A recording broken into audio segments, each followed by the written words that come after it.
Good morning student. Today we are starting the next chapter structure of atom. इस chapter में हम atom की structure के बारे में बात करेंगे। अब देखिए, एक थ्योरी है, उस थ्योरी को आप बड़े ध्यान से सुनेंगे, आपको सब कुछ समझ में आ जाएगा कि ये सब कुछ क्या लिखा हुआ है। मैं इसको पढ़ के दोबारा रिपीट नहीं करूँगा। देखिए, एटम की फर्स्ट थ्योरी जो आई वो साइंटिफिक बेस पर जॉन डाल्टन ने दी, जो एक ब्रिटिश स्कूल के टीचर थे। 1808 में ये थ्योरी आई और जिसको डाल्टन एटॉमिक थ्योरी के नाम से जाना गया। ठीक है, आप इससे पहले वाले चैप्टर में पढ़ चुके हैं, 9th में भी पढ़ चुके हैं शायद, आई थिंक, या 10th में भी आपने पढ़ा है। ठीक है, कि डाल्टन एटॉमिक थ्योरी क्या होती है। अब अगर हम एटम की बात करें तो एटम जो है वो कुछ सब एटॉमिक पार्टिकल से मिलकर बना होता है, like proton, electron, neutron, positron etcetera. उसमें से हम इलेक्ट्रॉन की डिस्कवरी, प्रोटॉन की डिस्कवरी और न्यूट्रॉन की डिस्कवरी किस तरीके से हुई वो डिस्कस करेंगे। सिर्फ बाकी सब एटॉमिक पार्टिकल को हम डिस्कस नहीं करेंगे जिनसे मिलकर एटम बना है। ठीक है, वो आप आगे चल के हायर स्टैंडर्ड में पढ़ेंगे।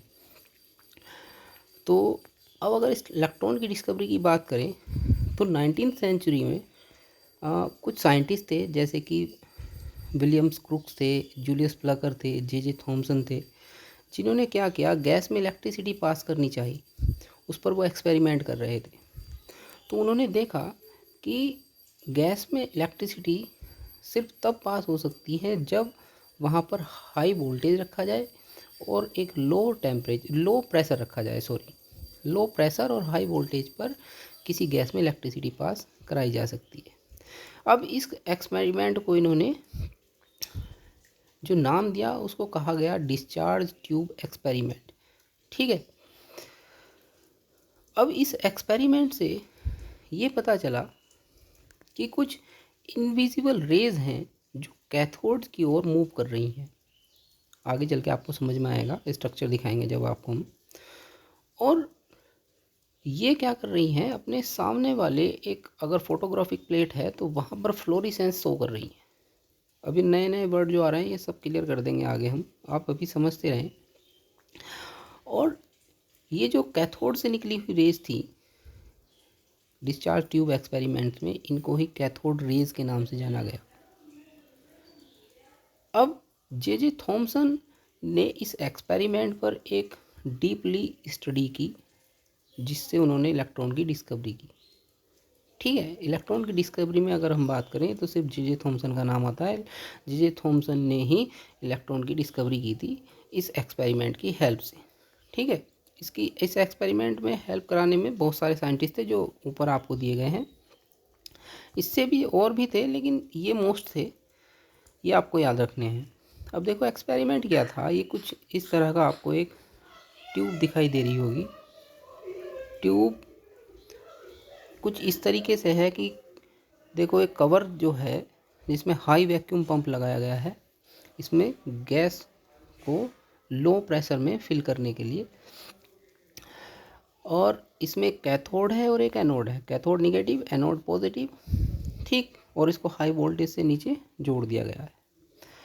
अब जो गैस का लो प्रेशर है वो देखिए 10⁻⁻² से 10⁻³ मिलीमीटर तक है।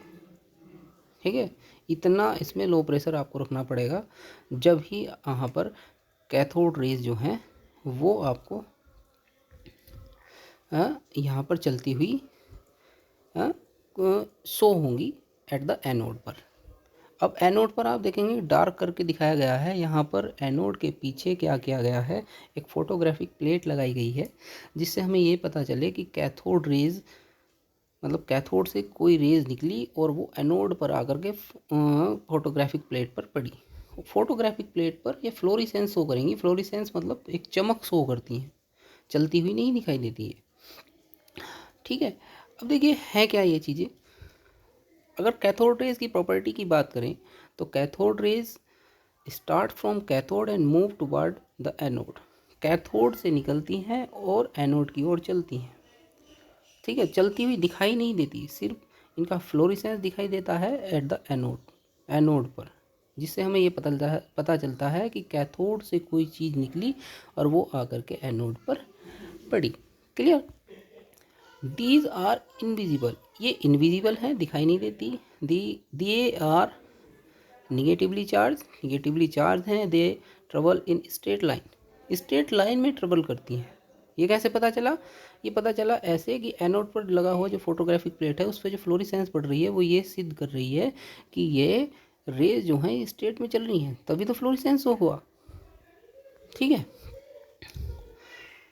Next, they possess kinetic energy. जब फ्लोरेसेंस दिखाई दिया हमें एनोड पर फोटोग्राफिक प्लेट पर, तो इसका मतलब ये है कि इनकी कोई काइनेटिक एनर्जी थी, तभी तो ये चल के आई। They are deflected towards positive plate in electrical field.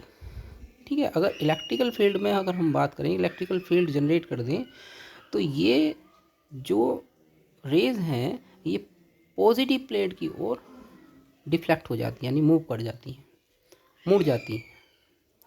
ठीक, क्योंकि ये निगेटिवली चार्ज हैं तो पॉजिटिव की ओर जाएंगी, अट्रैक्शन वहाँ पर होगा। और मैग्नेटिक फील्ड में भी ये डिफ्लेक्ट होती हैं। Next, they produce florescence. Florescence जो है एक प्रकार की चमक होती है जो फोटोग्राफिक प्लेट पर दिखाई पड़ती है किसी भी रेस के थ्रू। जैसे कि कैथोड रेज हैं तो एक कैथोड से निकली हुई रेज है। ठीक है, इसीलिए इनको कैथोड रेज नाम दिया जे थॉमसन ने। इसके बाद दे प्रोड्यूस एक्सरे। ये एक्सरेज भी प्रोड्यूस करती हैं। They are made up of negatively charge particle called electron. अब ये बार बार हम बोल रहे हैं कि कैथोड रेज जो हैं वो निगेटिवली चार्ज पार्टिकल से मिलकर बनी हुई हैं जिनको इलेक्ट्रॉन्स बोलते हैं। They do not depend upon the material of electrodes and the nature of the gas present in cathode rays tube. ये जो रेज हैं ये इस कैथोड रेज ट्यूब एक्सपेरिमेंट्स में जो इलेक्ट्रोड यूज़ हुए हैं, जिनके कैथोड और एनोड बनाए गए हैं, उसके मटेरियल पर डिपेंड नहीं करती हैं। वो चाहे कोई सा भी मटेरियल आप ले लें, ठीक है, किसी भी मेटल का इलेक्ट्रोड बना लें आप, और किसी भी तरह की गैस फिल कर लें, गैस की नेचर पर भी ये डिपेंड नहीं करती। ठीक, तो ये थी कैथोड रेज ट्यूब का एक्सपेरिमेंट जिससे इलेक्ट्रॉन की डिस्कवरी हुई। आपको एक कैथोड रेज की प्रॉपर्टीज़, इलेक्ट्रॉन की डिस्कवरी किस तरीके से हुई है ये अच्छे से याद रखनी है। आज छोटा सा टॉपिक था, कल को हम प्रोटॉन और न्यूट्रॉन की डिस्कवरी डिस्कस करेंगे। आज के लिए इतना ही, थैंक यू।